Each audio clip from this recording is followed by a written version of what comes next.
자, 오늘은 그 저번 시간에 보던 이 분류에 대한 이 슬라이드를 보면서 이야기를 할 텐데, 우리가 저번 시간에 크게 이제 세 가지를 봤는데, 첫 번째는 베이즈 룰이라는 것, 두 번째는 이 베이즈 룰을 정규 분포를 따르는 이 데이터에 적용을 하면은 그러면은 이 LDA 그리고 QDA라고 불리는 요 두 가지 방법이 나오는 것을 보았죠. 그래서 오늘은요,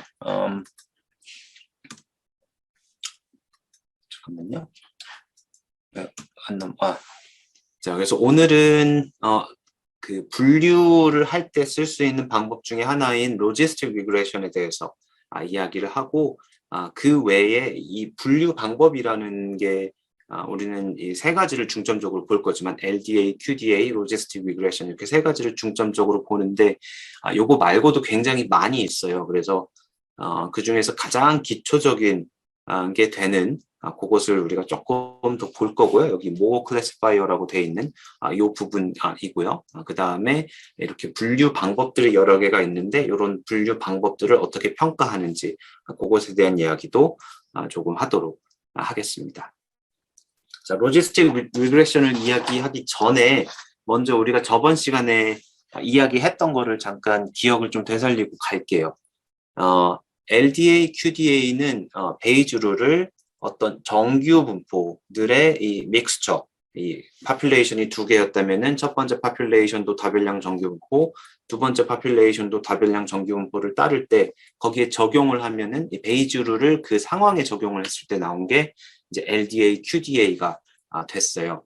그래서 이 베이즈 룰을 가급적 비슷하게 따라하는 방식으로 이 베이즈 룰이라는 게 먼저 잠깐 먼저 얘기를 좀 할게요. 하던 말만 끝내고 베이즈 룰에 대해서 이야기를 할 텐데 베이즈 룰이라는 것을 가장 잘 따라하는 방식으로 추정을 하는 것으로 우리가 분류기를 보통 만들어요. 네, 그래서 로지스틱 리그레션도 사실 다르지가 않은데요. 베이즈 룰이 뭔지 한번 보도록 할게요. 자, 베이즈 룰이라는 게 뭐였냐면은 우리가 이 X와 이 Y, 이 X는 지금 이 P개의 연속적인 변수를 보통 우리가 생각을 하죠. 조금 더 일반적으로 하면은 이제 X가 전체가 연속이 될 필요는 없고요. 이 Y라는 거는 지금 이 다항 분류라면은 1 아니면 2의 이 레이블을 가지는 이런 값이에요. 그래서 이 X와 Y가 어떤 이 믹스드 파퓰레이션에서 나와서 이 중에 절반은 이제 Y가 1인 경우고요. 절반은 Y가 2인 경우고 이제 X의 분포가 우리가 앞에서는 Y가 1일 때 X의 분포 그리고 Y가 2일 때의 X의 분포 이렇게 생각을 했었죠. 그래서 이렇게 이런 믹스드 파퓰레이션에서 X, Y를 뽑았을 때 그리고 이렇게 이 파퓰레이션의 분포를 우리가 다 안다고 가정했을 때 이 X만 보고 Y를 알아맞출 때 X만 보고 Y를 예측할 때의 오차를 우리가 제로 원 로스를 이용을 하면은 그러니까 맞출 때는 로스가 0이고요. 맞추지 못할 때는 로스가 1인 가장 간단한 제로 원 로스를 이용했을 때 그때 최적의 가장 좋은 클래시피케이션 룰은 이 베이즈 룰이라는 거를 우리가 저번 시간에 봤습니다. 그래서 이 베이즈 룰이라는 거는 X를 집어넣었을 때 답이 1 또는 2가 나오는데요. 언제 1이 나오는지를 다시 기억을 되살려 보면은 이 X값에서의 Y가 1일 확률, 이 X값에서 Y가 2일 확률을 비교를 해서 X값 이 주어진 X에서의 Y가 1일 확률이 더 크면은 그러면 1로 분류를 하고요. 그렇지 않으면은 2로 분류를 하는 요게 베이즈 룰이었죠. 그래서 요거를 기본적으로 좀 기억을 하고요. 요거를 좀 다시 쓰면은 자, 우리는 지금 2항 분류만 생각을 하고 있어요. 그러니까 이 Y가 1 아니면 2인 경우 그렇게만 생각을 하고 있기 때문에 Y가 1일 확률과 Y가 2일 확률은 둘 중에 하나만 알면 다른 거 하나를 알죠. 이 두 개 합하면 1이 돼야 되니까요. 그래서 요거 두 개를 요거를 다시 쓰면은 이렇게 볼 수 있겠죠. 그래서 Y가 1일 확률이 2분의 1보다 크기만 하면은 그러면 y가 1일 확률이 y가 2일 확률보다 크겠죠. 그래서 베이주 룰을 다시 쓰면은 y가 1일 확률이 2분의 1보다 클 때 1로 분류를 하고요. 그렇지 않으면 2로 분류를 하는 방법이 베이주 룰이 되겠죠. 자, 베이주 룰은 우리가 실제로는 알 수가 없어요. 실제로는 알 수가 없는 게 이 확률이라는 거를 우리가 이 데이터로부터 추정을 해야 되죠. 그래서 이 확률 추정을 할 때 정기분포 가정을 했다면 LDA 또는 QDA가 되는 거고요. 이제 뭐 다른 방식으로 추정을 하면은 또 다른 방법이 되는 거죠. 그래서 그 중에 하나인 로지스틱 리그레션을 알아보도록 할게요. 로지스틱 리그레션도 마찬가지로 어떤 우리가 이 모형을 주고 하는 건데요. 특히 이 y를 x로 예측하는 회귀 분석의 형태의 모형을 줄 건데요. 요거는 이제 바이너리 클래시피케이션에만 적용이 되는 거고요. 여기에서는 y가 내가 앞에서 0 또는 1 또는 2라고 했는데 여기서는 y를 0 아니면 1로 두 개로 코딩을 이렇게 했다고 생각을 하면 될 것 같아요. 그래서 우리가 이게 그 로지스틱 리그레션 여러분 아마 최소한 한 번씩은 들어봤을 것 같은데, 자, 보통 리그레션이라고 하면은 y가 있고 이것을 어떤 b 더하기 베타 트랜스포즈 x 더하기 입실론 이런 식으로 x로 y를 예측할 때 지금 보고 있는 거는 선형 회귀 분석의 모형이죠. 그래서 b 더하기 베타 트랜스포즈 x로 y를 예측을 하고요. 이제 실제 y 값은 이제 b 더하기 베타 트랜스포즈 x에다가 이제 오차인 입실론이 더해서 나오는 거죠. 로지스틱 리그레션에서는 이 y가 0 아니면 1의 값을 가지기 때문에 지금 위에 써놓은 이런 그 리니어 리그레션의 로지스틱 리그레션이 아닌 이 선형 회귀 분석의 모형이 들어맞지가 않죠. 그래서 이렇게 쓸 수는 없고요. 대신에 하는 게 뭐냐면요. y는 로지스틱 리그레션에서는 y가 지금 0 아니면 1이기 때문에 이 y를 직접 x로 예측을 하는 게 아니고요. y가 1이 될 확률을 예측을 한다고 생각을 하면 될 것 같아요. 그래서 여기 밑에 나와 있는데 에타 x라는 게 이 y가 1일 확률을 예측을 하는 거예요. 이게 이제 x. 그래서 요거가 b 더하기 b 트랜스포즈 x를 이용해서 y가 1일 확률을 예측을 하는데요.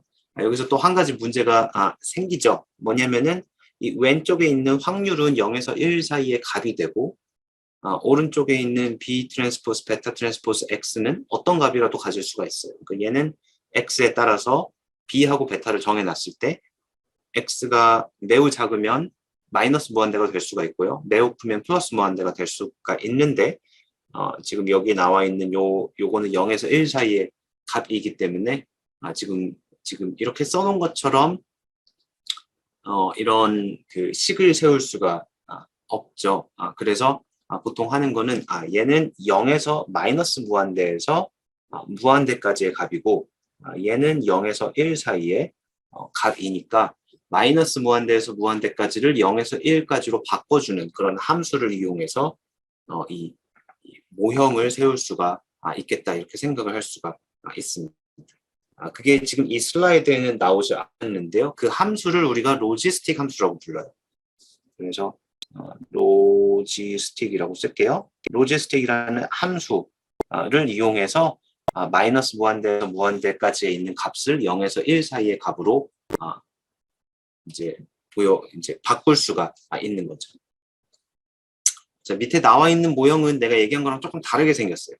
왜 그러냐면은 로지스틱이 아니고 로지스틱의 역함수를 이용했기 때문이에요. 그래서 이 함수는 이 로짓이라는 함수인데요. 로짓이라는 함수는 로지스틱 함수의 역함수이고요. 로짓의 이 에타가 인자일 때의 로짓, 그러니까 로짓이라는 함수는 0에서 1 사이의 값을 받아서 실수로 바꿔주고요. 로지스틱은 이제 로짓의 역함수예요. 이거는 실수를 받아서 0에서 1로 바꿔주는 요 두 함수 이제 그 같은 이제 그 서로가 서로의 역함수이기 때문에 이제 같다라고 생각을 하면 되는데요. 이 함수가 어떻게 생겼냐면은 이 에타가 지금 아까 이야기했던 요 확률이에요. x라는 값이 주어졌을 때의 y가 1일 확률 이게 에타가 돼요. 그래서 로짓은 확률을 인자로 갖고요. 그러면 이 함수가 어떻게 생겼냐면은 이 에타를 1 마이너스 에타로 나눈 요 b의 로그를 씌운 것과 같습니다. 네, 그래서 위에 있는 요 식에서 양쪽에 로짓, 왼쪽에 로짓의 확률. 그러면 이건 로짓의 로지스틱은 서로가 서로의 역함수니까 없어지고요. 그래서 b 더하기 베타 트랜스포즈 x가 돼서 나오는 거죠. 자, 우리가 이 부분을 그 로지스틱 리그레션에서는 프레딕터라고 부르기도 해요. 그래서 요거를 우리가 프레딕터라고 부르고요. 그래서 요거를 그냥 fx라고 표현을 하는 경우도 많이 있습니다.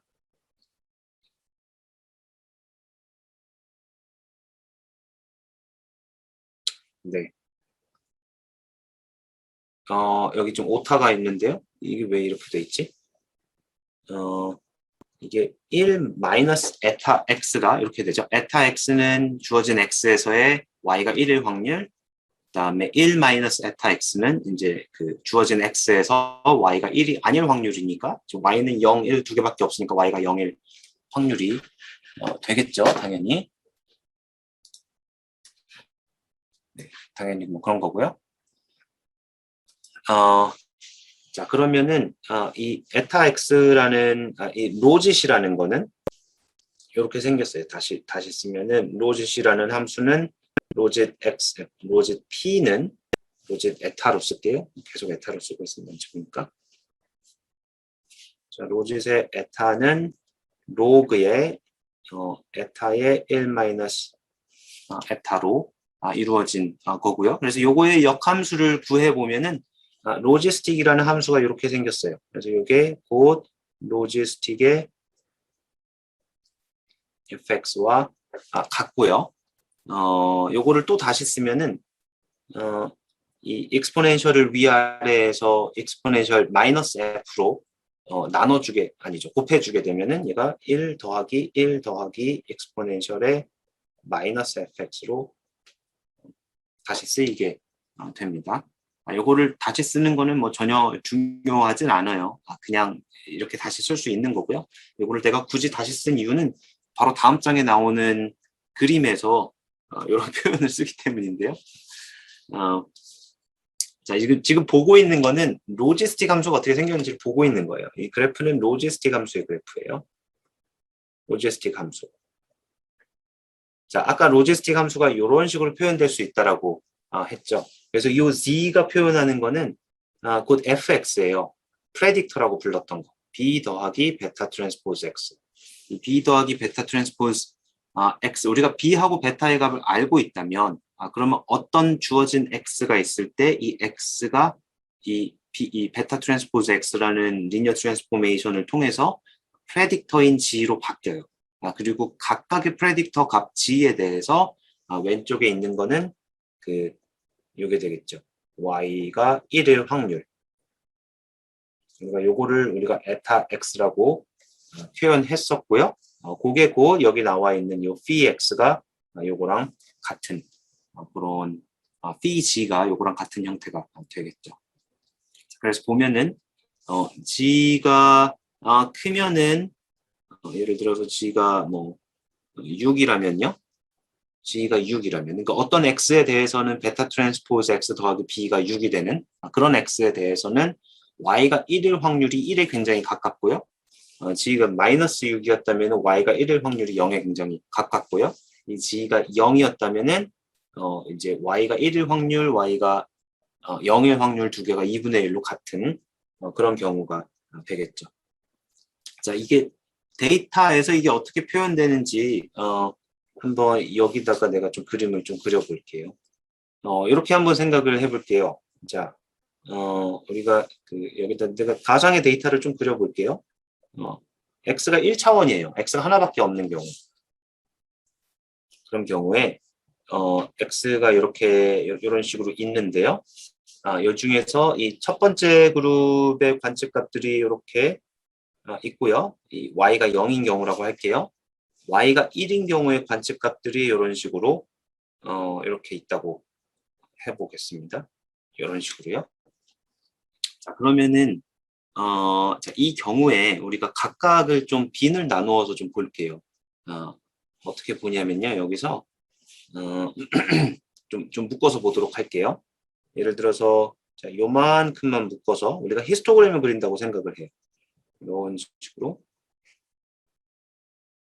자, 이런 식으로 묶어서 보면은 여기에서 이 빨간색이 지금 빨간색이 1번이에요. y가 1, 요 확률 x가 주어졌을 때 요 확률을 우리가 이 데이터로부터 추정을 한다면은 자, 여기에서는 히스토그램을 추정을 하면은 여기서는 1이 되겠죠? 왜냐면 요 빈 안에 빨간색이 2개밖에 없고 파란색은 없기 때문에 1이 되겠죠? 여기서는 어떻게 되죠? 여기서는 2분의 1이 될 거고요. 여기도 2분의 1이네요. 여기는 빨간색이 3개 중에 하나니까 3분의 1이 되겠죠? 여기는 이제 0이 되는 이런 거예요. 자, 그러면 지금은 내가 그 예를 들기 위해서 그 몇 개의 관측값만 이야기를 했는데 여기서 파란색 분포가 있고 빨간색의 분포가 있다면은 이런 식의 요거를 이제 합쳐서 그리면은 요런 식으로 확률이 이렇게 이쁘게 증가하는 거를 여러분이 생각을 할 수가 있겠죠. 그죠? 그래서 이 x가 지금은 우리가 b 더하기 베타 x인데 여기 중간에 2분의 1이 되는 이 점이 이 b 이제 요 점의 위치를 맞춰야 되죠. 요 b를 조정해서 그리고 베타를 조정해서 이게 얼마나 가파르게 위로 올라가는지를 베타를 조정해서 만들 수가 있겠죠. 자, 그러면은 이거를 좀 2차원으로 확장해서도 생각을 할 수가 있을 것 같아요. 그래서 그 그림이 바로 다음 장에 있는데요. 자, 이거는 이제 x가 2차원인 경우에요. x1, x2 두 개가 있고요. 그다음에 y는 지금 이 점을 보면은 이제 알겠지만 파란색 그룹, 빨간색 그룹인데 파란색이 1번 그룹이네요. 네.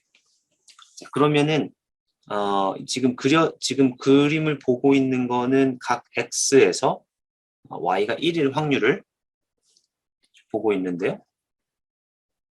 그렇죠? 그러면 이 x의 값에 따라서 y가 1일 확률이 지금 오른쪽으로 갈수록 이렇게 그 로지스틱 함수의 모양대로 이렇게 쭉 올라가는 것을 볼 수가 있을 것 같아요. 네. 근데 잘 보면 이게 어떻게 생겼냐면은 이런 방향에 따라서 이렇게 올라가요. 지금 이 방향이 곧 베타의 방향이고요. 왜 그러냐면은 얘가 우리가 이 x1, x2 그리고 x가 x1, x2일 때 z라는 이 fx를 이 프레딕터를 b 더하기 베타 트랜스포즈 x로 만들 거거든요. 그럼 베타 트랜스포즈 x는 요 x 여기 베타의 오소고날한 요 x들이 전부 다 요 점으로 프로젝션 되는 그래서 여기에 있는 모든 x는 요 값이 전부 다 같고요. 이 b는 지금 요 서피스가 어느 위치에 이 베타 위에서 이 베타 이 직선 위에서 어느 위치에 존재하는지를 그냥 가르는 그것만 되겠죠. 무슨 말인지 이해가 될지 모르겠는데요. 네, 아무튼 그래서요. 지금 보고 있는 게 곧 에타를 보고 있는 거예요, 지금. 그래서 지우고 다시 쓸게요. 에타라고 했던 에타 x가 y가 1일 확률. 여기 x. 요거를 우리가 이 로지스틱에 이 b 더하기 베타 트랜스포즈 x로 표현을 했고요. 그럼 이 에타라는 거는 지금 이 2차원이니까 2차원에서 0, 1로 만드는 요런 그런 이 산같이 생긴 거예요. 그쵸? 이렇게 언덕이 쭉 있는 요런 산같이 이런 서피스가 생기는 요런 함수인데 이 함수의 그림이라고 생각하면 돼요. 이 y축은 이 에타 x예요. x에서의 이 확률값. 그러면 우리는 이 b하고 베타를 추정을 해야 되죠. 데이터로부터. 아직은 그 얘기는 하나도 하지 않았지만 b하고 베타를 추정을 해야 되는데 추정이 됐다라고 가정을 하거나 아니면 우리가 이 주어진 B하고 베타가 있다고 가정을 할 때, 그러면 분류는 어떻게 해야 되느냐? 라고 하면은 아까 처음에 이야기했던 베이즈 룰을 우리가 어떻게 베이즈 룰을 이용한 분류가 어떻게 되는지 잠깐 보고 오도록 하겠습니다. 자, 아까 베이즈 룰을 이용한 분류에서는요, 우리가 계속 보고 있던 요 함수 있죠? 요 x의 함수, 베타 x가 되죠. 이 주어진 x에서 y가 1일 확률, 요거를 내가 지금 0, 1이니까 그걸로 바꿀게요. 요것만 두 개만 싹 바꾸면 되네요. 이렇게 2만 0으로 바꾸면 다 똑같아지네요. 그렇죠? 그래서 요 에타 x 또는 x 주어진 x에서 y가 1일 확률이 2분의 1보다 크면은 우리가 1로 분류를 하고 그렇지 않으면 0으로 분류를 하는 자 요런 분류를 이용을 할 거예요. 그래서 이 경우에는 내가 만약에 x값 주어진 x값에서의 여기 뭐 주어진 x값에서의 확률이 2분의 1보다 크죠? 그러면은 이 부분은 이제 빨간색으로 분류를 하고요. 2분의 1을 기점으로 이쪽은 파란색으로 분류를 하면 되는 거고요. 자, 여기에서는 이 에타 x의 값을 보고요. 여기 0.5를 딱 가르는 지점이 요쯤 될 것 같은데, 그럼 요 밑에서도 약 요쯤으로 이렇게. 그래서 이쪽에 있는 것은 전부 다 y가 1로 분류가 되고요. 이쪽에 있는 것은 y가 0으로 분류가 되는 이런 분류를 할 수가 있겠죠. 그래서 결과적으로 보고 나면은 우리가 이 확률이 2분의 1보다 큰지를 보는 게 뭐랑 같냐면요. 얘가 요 값이 0보다 큰지를 보는 것과 같아요. 이건 좀 써줄게요. 그래서 에타 x가 2분의 1보다 클 때 그때 1로 분류하는 거죠. 베이즈 룰을 이용하면은. 근데 이게 뭐랑 같냐면요. 이 fx라는 거. 프레딕터 b 더하기 베타 트랜스포즈 x가 0보다 클 때 에타 x가 2분의 1보다 커지게 돼요. 이건 왜 그러냐면은 에타 x가 이 로지스틱 fx이기 때문에 그냥 그것 때문에 그런 거예요. 다시 쓰면은 2의 fx 1 더하기 2의 fx가 되죠. 그래서 이 fx가 0이면은 exponential 0은 1이잖아요. 그래서 fx가 0일 때 이 부분이 뭐가 되죠? 1 나누기 1 더하기 1 돼서 2분의 1이에요. 그래서 에타 x가 2분의 1이 정확하게 돼요. 그래서 좀 왔다 갔다 하는 거는 쉽게 여러분이 확인을 할 수가 있고요. 이 얘기가 무슨 얘기냐면은 결국에는 이 베타라는 이 방향을 봐서 이 베타의 여기 B에 의해서 어딘지 어디서 이제 자를지가 결정이 되는 거죠. 그래서 앞에서 LDA에서 봤던 것과 마찬가지로 이런 선형 분류를 할 수 있게 되는 게 이 로지스틱 리그레션이라고 볼 수가 있습니다. 자, 그러면은 두 가지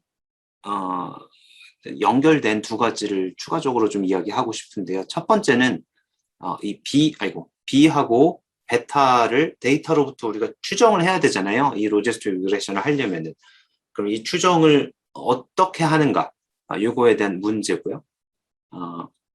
답을 좀 말씀드리면은 MLE를 구할 거예요. 근데 MLE를 구한다고 하면은 이 연결된 두 번째 문제인데요. 우리가 보통 Maximum Likelihood Estimate를 구한다라고 할 때는 이 X, Y의 어떤 분포를 정해줘야 돼요. 우리가 정규분포 가정을 했을 때 MLE를 구했었죠. 그 정규분포 가정이 없으면은 이 likelihood라는 것 자체를 쓸 수가 없기 때문에 maximum likelihood를 우리가 생각을 할 수가 없죠. 여기서는 어떤 분포를 생각을 하고 있는 건지 이제 거기에 두 번째 연결된 이야기가 되겠습니다. 두 번째부터 좀 답을 하자면은 우리가 갖고 있는 데이터는 X하고 Y인데요. 정규분포 가정을 안 해요. 여기서는 처음으로 정규분포 가정을 안 하고요. 여기서는 신기하게 X의 분포에 대한 가정을 아예 안 합니다. X의 분포는 아예 관심이 없어요. 무엇이든 상관없고, 그 대신에 우리가 이 X, Y라는 둘 다 랜덤인 이 모집단에서 X, Y를 이제 동시에 관측을 하는데, 둘 다 랜덤인 X, Y 중에서 X의 분포는 우리가 아예 쓰질 않고요. 무엇이든 상관이 없는 거예요. 그 대신에 Y의 분포만 쓰게 됩니다. 이 Y의 분포를 그냥 쓰는 게 아니고, Y는 지금 0 아니면 1의 값을 가지잖아요. 그래서 Y의 분포는 1일 확률 몇 퍼센트, 0일 확률 몇 퍼센트 이걸로 끝이에요. 그래서 그렇게만 하면은 너무 우리가 이 가정하는 게 너무 없기 때문에 조금 더 나아가서요. X의 값이 주어져 있을 때의 Y의 분포를 우리가 생각을 합니다. 그래서 여기 써 있듯이 이 X가 XI로 주어져 있을 때 그때 Y의 분포를 생각을 하는데요.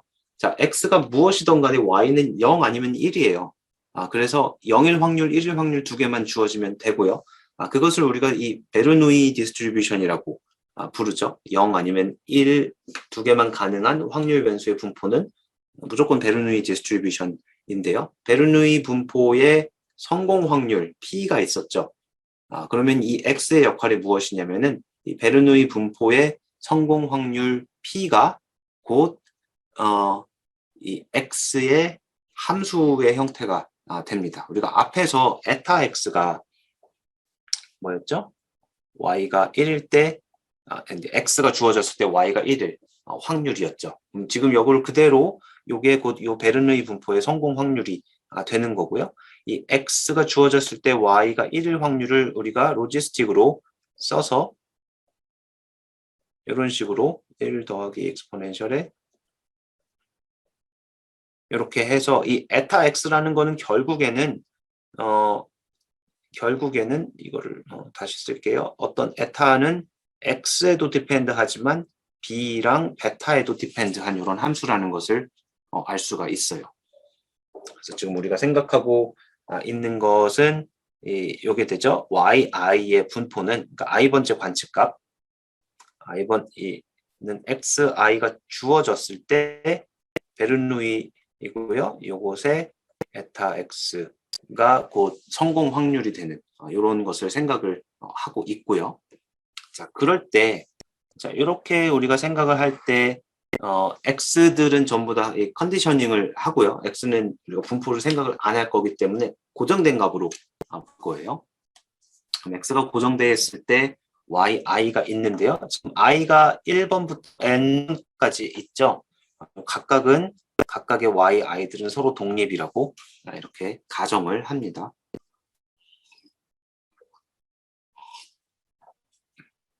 자, 그러면은 우리가 y의 이 x가 기분되었을 때 y의 분포들을 모두 알고 있어요. 정확하게 아는 건 아니고 이제 어떻게 표현해야 될지를 알고 있죠. b하고 베타의 함수로 쓸 수 있다는 것을 알고 있고요. 그리고 각각이 서로 독립이라는 것을 알고 있어요. 그래서 우리가 쓸 이 최대 가능 이 maximum likelihood estimator를 구할 텐데 우리가 구하는 게 그냥 maximum likelihood estimator가 아니고요. 우리가 쓰는 likelihood는 conditional likelihood라고 써 있는 이 앞에 conditional은 이제 x에 대한 분포는 생각을 안 하고 그냥 고정을 시키겠다는 얘기예요. 그래서 y에 지금 y가 베르누이이기 때문에 이 y의 이 PMF들을 곱한 형태로 만들 겁니다. 이것만 얘기 안 해도 되나? 시간이 이 Y의 PMF가 어떻게 생겼죠? 간단하게 얘기하고 넘어갈게요. Probability Mass Function Yi의 Probability Mass Function은 뭐가 되죠? 이게 그 Y가 1일 때 에타 X가 되고요. 에타 XI 그 다음에 Y가 0일 때 에타 1 빼기 에타 xi가 되죠. 네, 그래서 이걸 다시 쓰면은 뭐가 되죠?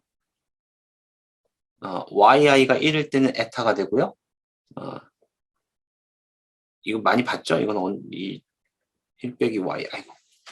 네. 그래서 요게 이 주어진 x에서의 yi의 그 mass 펑션이 이렇게 생겼어요. 이렇게 쓰는 거 여러분 많이 해봤을 것 같은데, 네. 그래서 요것들이 서로 독립이기 때문에 이렇게 딱 써놓으면은 이게 뭐가 되냐면 likelihood이죠. 요거는 이 b와 베타의 이 yx가 주어졌을 때 likelihood인데 우리가 요거를 이 y1부터 y2에서 yn까지의 joint distribution인데 x1부터 xn까지가 이제 기분이 되었을 때의 joint density는 요 PMF들을 다 곱해주면 되는 거죠. 그래서 그게 지금 여기 그냥 들어간 거예요. 네, 그래서 지금 밑에 나와 있는 거는 요거의 그냥 다른 표현이고요. 이제 넘어갈게요. 그래서 이 log likelihood를 보면은 결국에는 이 에타가 로지스틱 함수의 형태이기 때문에 이렇게 로지스틱 함수의 형태를 넣고 이 식을 잘 정리를 하면은요. 그러면은 이 b와 베타의 likelihood 함수가 이제 이렇게 표현이 됩니다. 이렇게 표현이 되는데 지금 b하고 베타가 이 로그의 안에 익스포넨셜 안에 막 들어가 있어가지고요. 이거를 여러분이 손으로 이렇게 이거는 b와 베타의 함수인데 우리가 보통 이 최대를 만드는 요 likelihood를 가장 크게 하는 그런 b를 구하고 싶다라고 할 때 여러분이 b로 미분을 해서 0으로 놓고 풀잖아요. 자, 이 경우에는 이 b에 대해서 미분을 해서 0으로 놓고 그것을 이 깨끗하게 클로즈 폼으로 구할 수가 없어요. 불가능해요. 그래서 이 경우에는 요것을 가장 크게 하는 이 likelihood를 가장 크게 하는 이 maximizer 요게 이 B 스타, 베타 스타를 구하는데 이거 구하는 거를 손으로 구하는 게 아니고요. 지금까지 했듯이 손으로 구하는 게 아니고 컴퓨터를 이용해서 구해야 됩니다. 그래서 그런 그 알고리즘이 어떻게 되는지는 생략할게요. 컴퓨터가 알아서 해준다. 일단 이렇게 생각을 하면은 되고요. 그럼 그거는 그냥 얘기 안 할게요. 네. 그래서 이 비스타, 이 베타 스타라는 거는 곧 좀 다시 하면은 비스타, 베타 스타라는 거는 이 likelihood를 가장 크게 하는 그런 argument를 찾으면은 비스타, 베타 스타 이다라고 생각을 하면은 되고요. 지금 이 경우는 이 likelihood 함수가 굉장히 이쁘게 생겼어요. 사실은 컨벡스 함수예요. 다시 말하면은 이 가장 컨케이브네요. 아직 지금 맥시마이즈를 하고 있는 중이니까 컨케이브 함수여서 이 최대값이 유일하게 존재하고 이 비스타, 베타 스타를 컴퓨터를 이용해서 구하면 굉장히 빠른 시간 안에 잘 구할 수가 있습니다. 그래서 이게 곧 MLE예요. 이게 곧 이 MLE, 이 Maximum Likelihood Estimator가 되고요. 요것을 우리가 이 프레딕터인 fx b 베타에서 b 베타 위치에 플러그인을 해서 요 fx를 이제 샘플 fx가 되는 거죠. 네, 그래서 이 fx가 0보다 클 때 우리가 y를 1로 왜냐면 이 y가 1일 확률이 2분의 1보다 크기 때문에 y를 1로 분류를 하고요. fx가 0보다 작을 때 y를 0으로 분류를 하는 이 방법이 곧 로지스틱 회귀 분석을 이용한 분류, 클래시피케이션이다라고 이렇게 생각을 할 수가 있어요. 네, 두 개를 좀 비교를 해보면요. 자, 우리가 이 로지스틱 리그레션은 회귀 분석에서 출발을 해서 우리가 이 확률을 예측을 하는데 예측된 확률을 가지고 분류를 하는 방법이고요. 이 LDA는 정규분포 가정을 했을 때 그때 확률 예측을 하고요. 이 주어진 X에서 Y가 1보다 1일 확률, 그 확률을 예측을 하고 이 확률이 역시 2분의 1보다 클 때 분류를 하는 그런 방법이에요. 그래서 이 LDA나 로지스틱 리그레션이나 둘 다 똑같이 공통점이라면 둘 다 똑같이 선형 분류를 하는 거고요. 그리고 둘 다 이 베이즈 룰을 추정하는 두 방법 이렇게 생각을 할 수가 있어요. 이 LDA에서 우리가 하고 있는 가정은 이 믹스처인데 여기서에 들어가는 가정은 우리가 갖고 있는 게 정규 분포의 믹스처이다 라는 것을 가정을 하죠. 여기서는 특히 이 X, 이 관측값 X에 대한 특히 이 연속적인 관측값 x에 대한 가정이 들어가고요. 로지스틱 리그레션에서는 x에 대한 이 가정이 아예 없어요. 그리고 y가 이제 베르노이인데 요게 이 fx란 아니 에타죠. 에타 x라는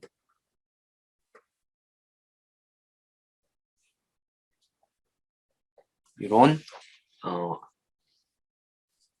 이런 이 로지스틱 형태의 이런 확률을 가진다라는 것을 가정을 한 것이 곧 로지스틱 리그레션이라고 생각을 하면 될 것 같아요.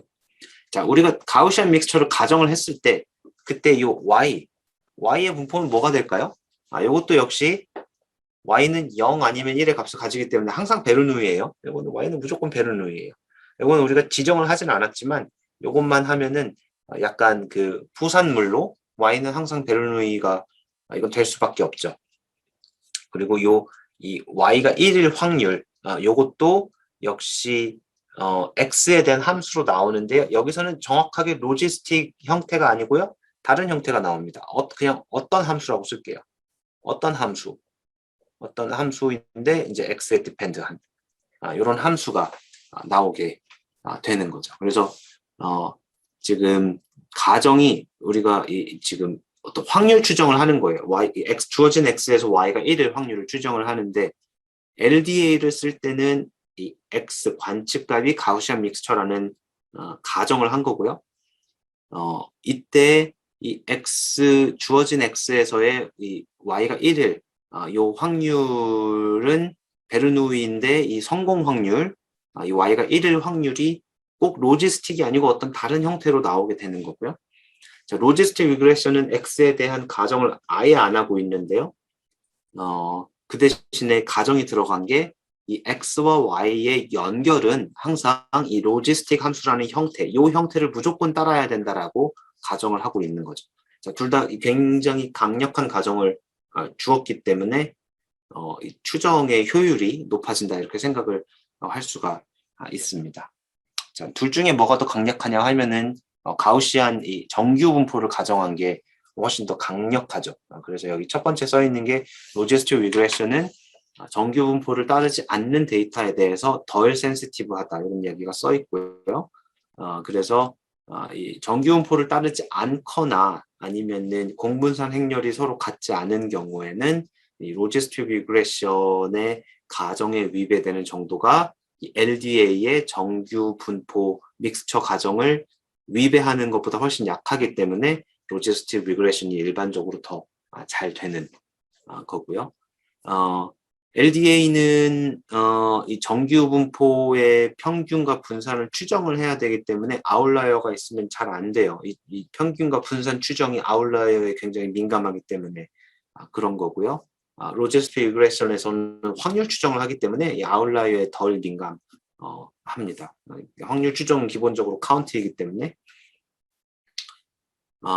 그리고 우리가 LDA에는 더 강력한 가정이 들어갔어요. 그러니까 더 강력한 가정을 주고 우리가 얻을 수 있는 이점은 그 가정이 맞을 때에는 훨씬 더 효율적인, 그러니까 이 실제 값으로 수렴하는 속도가 더 빠른, 더 효율적인 그런 추정 값을 얻을 수가 있습니다. 그래서 LDA가 가정이 세기 때문에 LDA가 로지스틱 리그레션보다 더 이피션트하다. 여기 좀 거꾸로 써 있지만 뭐 그런 이야기이고요. 네, 그렇고요. 네, 요거는 뭐 읽어보면은 되고요. 네, 그래서 로지스틱 리그레션이 많이 쓰이긴 하고 여기 장점이 있어요. 이 리그레션 프레임워크를 그대로 이용하기 때문에 장점이 있긴 하지만 이제 많이 이피션트하진 않기 때문에 샘플 사이즈가 커야 잘 된다. 이런 이야기입니다. 자, 다음 토픽으로 넘어갈게요. 그 다음에 이제 할 얘기는 우리가 지금 세 가지의 클래시파이어에 대해서 알아봤어요. 우리가 어떤 주어진 데이터가 있다면은 이 데이터에 LDA를 이용해서 분류를 할 수도 있고 QDA를 이용해서 분류를 할 수도 있고 로지스틱 리그레션을 이용해서 분류를 할 수도 있죠. 그럼 이 중에서 어떤 방법이 가장 좋은 분류 방법인지 그것을 이제 어세스 한다는 건 평가한다는 거죠. 이제 평가를 해보도록 하겠습니다. 자, 이 세 가지 방법 다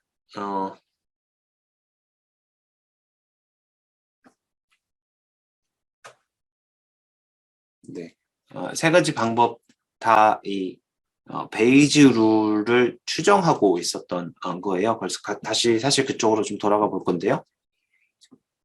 좀 이 클래시파이어라는 거, 또 분류기라는 거는 어떤 인풋 X가 있을 때 이 인풋 X를 1에서 K 사이의 어떤 레이블로 바꾸어주는 그런 함수이죠.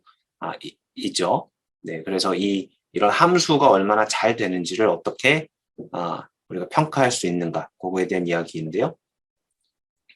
자, 기본적으로 우리가 지금 맞춰야 되는 대상이 1부터 K까지 그 디스크리트한 거고요. 그리고 우리가 내놓는 답도 1, 2에서 K까지의 숫자가 되는 거죠. 그래서 기본적으로 보는 거는 답을 맞췄는지 그렇지 않았는지 이런 것을 보고 있어요. 그래서 misclassification, 우리 한국말로 하면은 뭐 오분류라고 할 수 있는데요. 이 misclassification이 일어나는지 그렇지 않은지를 이용해서 우리가 볼 수가 있겠죠. 이거는 뭐랑 같냐면은 우리가 베이지 룰을 만들 때 제로 원 로스를 이용했어요. 이 제로 원 로스는 뭐였죠? 이 클래시파이어의 로스인데요. 이 클래시파이어가 이 1이라고 했을 때 만약에 실제 y가 0이면은 틀린 거죠. 이때는 1의 로스가 있고요. 이 클래시파이어가 1을 했을 때 만약에 실제 y가 1이라면은 이제 로스가 없는 거죠. 이때 이 제로원 로스는 여기선 1의 로스가 있고요. 여기선 0의 로스가 있고 두 가지 경우가 더 있었죠. 네, 이런 경우를 생각을 하면 돼요. 그래서 이 로스가 1이 생기는 그 경우가 곧 오분류가 일어난 그런 경우다라고 생각을 하면 되겠죠. 그래서 x가 이 x라는 관측값이 j로 클래시파이어가 됐는데 근데 사실은 j가 아닌 다른 클래스에서 왔다면은 그럼 오분류가 일어나는 게 되겠죠. 자, 우리가 이 믹스드 파퓰레이션을 생각을 합니다. 우리가 생각하는 이 모집단은 여러 개의 모집단이 섞여 있는 그런 모집단이고요. 우리가 x, y를 하나 관측을 한다면은 이 여러 개 파퓰레이션의 믹스처에서 하나가 우연히 관측이 되는 그런 거예요. 그러면은 그렇게 관측을 했을 때 우리가 그 중에서 x, y를 동시에 관측을 하는데 y는 보지 않고 x만을 이용해서 분류를 했더니 이 분류기가 이 phi x가 이 y의 값을 예측을 해요. 그래서 그렇게 했을 때 이 phi x가 y를 제대로 예측하지 못한 경우죠. 그 확률을 우리가 total probability of misclassification 라고 부를 수가 있고요. 이게 그냥 probability of misclassification인데 굳이 앞에다가 t를 붙인 이유는 요것을 이런 식으로 각 y가 1일 때부터 k일 때까지를 쪼개서 볼 수가 있는 거죠. 이거는 이제 y가 k일 때 이 k일 때의 x 중에서 그 x 이 분류기가 k라고 하지 못하는 그런 오분류를 따로따로 보고 있는 거죠. 그래서 요거를 우리가 conditional probability of misclassification이라고 부를 수도 있겠네요. 네, 그래서 여기서의 확률은 이 x, y에 대한 요 두 개 랜덤 베리어블에 대한 확률이 되죠. 그래서 이 가장 좋은 클래시파이어가 무엇이냐? 이 optimal이라는 게 뭐 가장 좋다는 뜻이에요. 이 클래시파이어가 언제 가장 좋느냐 하면은 이 total probability of misclassification이 가장 작을 때 우리가 가장 좋은 클래시파이어다라고 이렇게 이야기를 할 수가 있습니다. 그래서 이게 지금 이 phi라는 클래시파이어의 오분류하는 이 total probability를 보는 거예요. 그러면 이 phi가 가장 좋으려면은 다른 모든 분류기 중에서 이 오분류를 비교를 했을 때 오분류율이 가장 작다면은 그러면 가장 좋은 클래시파이어다 이렇게 이야기를 할 수가 있습니다. 네, 그래서 베이지 룰 클래시파이어는 optimal이에요. 근데 가장 좋아요. 베이지 룰 클래시파이어가 가장 좋기 때문에 방금 전에 이야기한 면에서도 가장 좋기 때문에 우리가 우리가 베이지 룰을 추정하려고 하는 거죠. 이제 베이지 룰은 추정을 하는 대상이지 우리가 실제로 써먹을 수 있는 건 아니죠. 네, 그러면은 우리가 베이지 룰이라는 걸 우리가 실제로 쓸 수는 없는 거고요. 가상의 존재예요, 사실은. 근데 우리 실제로는 우리가 이런 클래시파이어를 어떤 샘플로부터 이 D라는 샘플로부터 추정을 하죠. 우리가 로지스틱 리그레션을 하면은 B하고 베타를 추정을 했고요.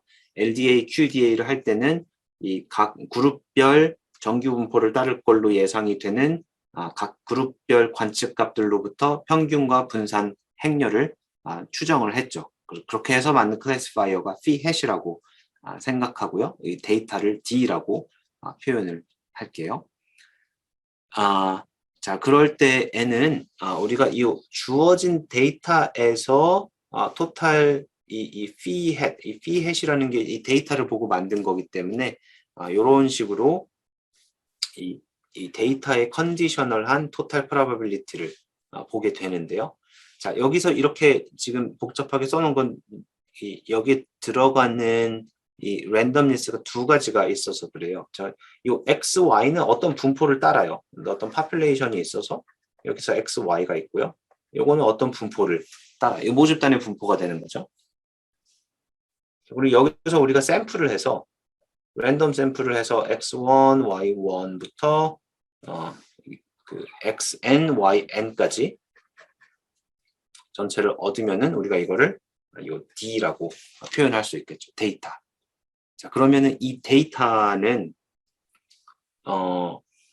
이 데이터로부터 우리가 이 피햇을 만들고요. 이 데이터 자체가 랜덤이잖아요. 그래서 요거까지 랜덤인데 그럼 요것도 랜덤이고 X, Y도 여기서 랜덤이니까 너무 복잡하잖아요. 그래서 이 랜덤인 피햇을 고정을 시켜놓고 피햇은 더 이상 랜덤이 아니고요. 여기서의 이 X, Y는 이 파퓰레이션의 분포를 이용해서 evaluate을 하는 이제 그렇게 바꿔서 생각을 할 수가 있습니다. 그래서 밑에 써 있는 얘기가 지금 내가 한 얘기의 반복인데요.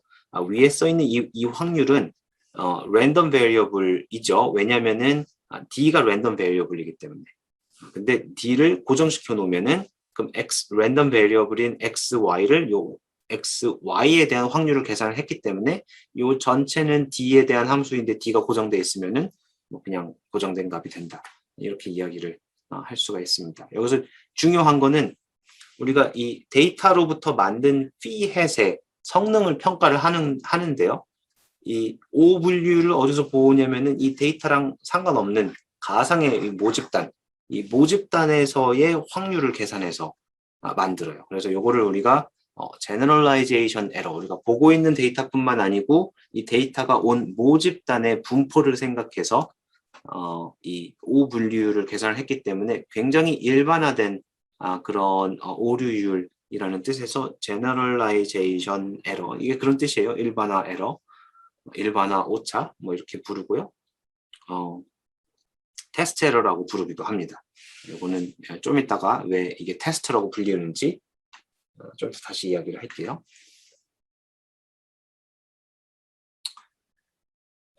자, 일반적으로는 이 XY의 분포를 알 수가 없어요. 그쵸? 우리가 모집단이라는 거는 저기 있다라고 그냥 가정을 하는 거지. 그리고 이 모집단이라는 건 보통 뭐 정규분포를 따른다라고 해도 평균이 무엇인지, 뭐 분산이 무엇인지 우리가 요거다라고 알진 않잖아요. 이제 가정은 할 수 있지만 이게 정확히 따른다라고 항상 우리가 이 모수의 값을 정해 줄 수는 없기 때문에 이 X, Y의 분포, 즉 모집단의 분포는 모르죠. 그래서 이 확률을 계산할 수가 없어요. 그럼 어떻게 하냐면은 테스트 데이터라는 걸 생각을 합니다. 앞에서 나왔던 이야기죠. 테스트 데이터라는 거는 이 모집단에서 아까 이 모집단에서 이 D를 뽑았잖아요. 그럼 이 모집단에서 이 테스트 데이터를 또 뽑는다고 생각을 할 수가 있어요. 여기에는 N개의 이 표본이 있었다면은 여기에는 M개의 표본이 있는 이거를 랜덤 샘플을 똑같이 하고요. 서로 독립이 되도록 이렇게 똑같이 새로운 테스트 데이터를 뽑는 이렇게 뽑을 수 있다고 가정을 해볼게요. 이것도 이제 이걸 어떻게 뽑느냐 이런 이야기가 있을 수 있는데 뽑을 수 있다고 일단 가정을 하면은 이런 테스트 데이터를 일단 뽑습니다. 그러면은 이 M이 엄청 클 때 이 테스트 데이터가 가지고 있는 이 샘플들, 요것들의 분포가 이 모집단의 분포를 굉장히 잘 근사를 하겠죠. 그쵸? 그래서 우리가 이 접근 불가능한 모집단 대신에 이 테스트 데이터를 이용해서 이 아까 전에 그 확률 앞장에서 있었던 바로 요 확률, X, Y의 확률을 테스트 데이터를 이용해서 근사를 하는 거예요. 네. 그래서 여기 보듯이 아까는 요 X, Y가 원래는 모집단에서 계산을 해야 되는데 그게 안 되니까 이 P hat, 이 근사를 한다라고 생각을 하면 되고요. 이거는 어떻게 하냐면은 이 테스트 데이터에서 각 X를 요 P에다 집어넣어 보고요. 오분류가 일어나는지 안 일어나는지를 조사를 하는 거예요. 그래서 오분류가 일어날 때는 카운트를 하고요. 오분류가 일어나지 않으면은 0으로 두고.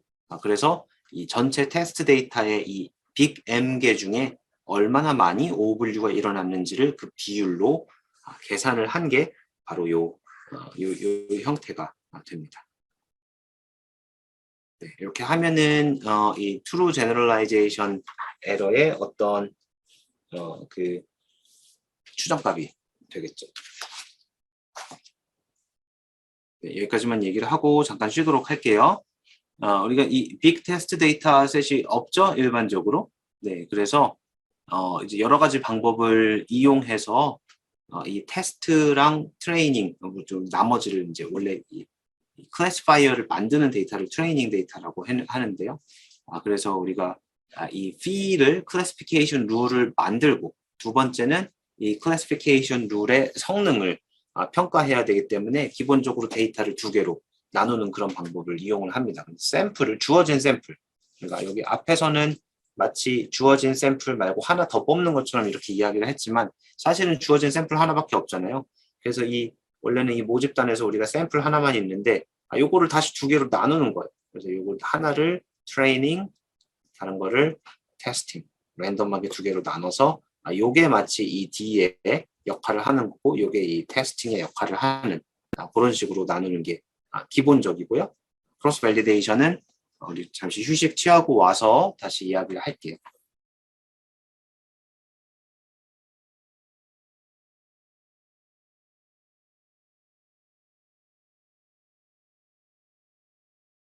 오늘은 우리가 로지스틱 리그레션에 대해서 좀 알아봤고요. 그리고 그 전에 봤던 LDA, QDA를 합해서 어떤 클래시파이어가 있다면 이 클래시파이어의 성능을 확인하는 그런 것을 어떻게 하는지를 봤는데요. 가장 큰 원칙은 우리가 클래시파이어를 만든 데이터를 이용해서 같은 데이터를 이용해서 성능을 확인하는 게 아니고요. 클래시파이어를 만든 데이터와 독립적으로 성능을 확인할 때는 이 모집단에서 이 클래시파이어가 어떻게 작동할지를 보는 게 핵심이라고 할 수가 있고요. 이제 우리가 모집단에 접근이 안 되기 때문에 이 데이터가 두 개의 데이터가 있다고 가정을 하고요. 트레이닝 데이터, 테스팅 데이터 두 가지의 데이터가 있다고 가정을 해서 트레이닝 데이터를 이용해서 이 클래시파이어를 만들고요. 클래시피케이션 룰을 만들고 테스트 데이터를 이용해서 퍼포먼스를 이제 평가하는 그런 방법을 쓰게 됩니다. 그래서 가장 간단하게 생각을 하면은 데이터를 처음부터 반으로 나눠서 트레이닝 데이터, 테스팅 데이터로 나눠서 트레이닝 데이터로 클래시파이어를 만들고 테스팅 데이터로 클래시파이어의 성능을 평가하는 이런 거를 이용할 수가 있는데요. 이렇게 할 때 단점은 그러면 어떻게 나눠야 이 트레이닝 데이터, 테스팅 데이터, 여러분 데이터 포인트가 100개라고 하면은 대충 50, 50으로 나눴을 때 이 50개를 랜덤하게 뽑잖아요. 그러면은 이제 랜덤하게 한다고 해놓고 50개를 잘 뽑아서 그래서 이 테스트 50개를 잘 뽑은 거죠. 잘 뽑아서 성능이 좋게 나오도록 사기를 칠 수가 있어요. 그래서 요거를 좀 반복을 해야죠. 일단 첫 번째는 랜덤하게 뽑아야 되고요. 사기를 안 치기 위해서는. 두 번째는 이렇게 랜덤하게 뽑아도 우연히 이제 이 성능이 우연히 좋게 나올 수도 있고 좋지 않게 나올 수도 있기 때문에 우리가 그걸 좀 반복을 좀 해야죠. 그래서 반복을 하는 한 가지 방법 중에 하나가 밑에 두 번째로 나와 있는 이 크로스 밸리데이션이라는 그런 방법이 됩니다. 자, 먼저 이 트레이닝 테스팅을 나눴을 때 우리가 평가하는 것에 대해서 좀 보도록 할게요.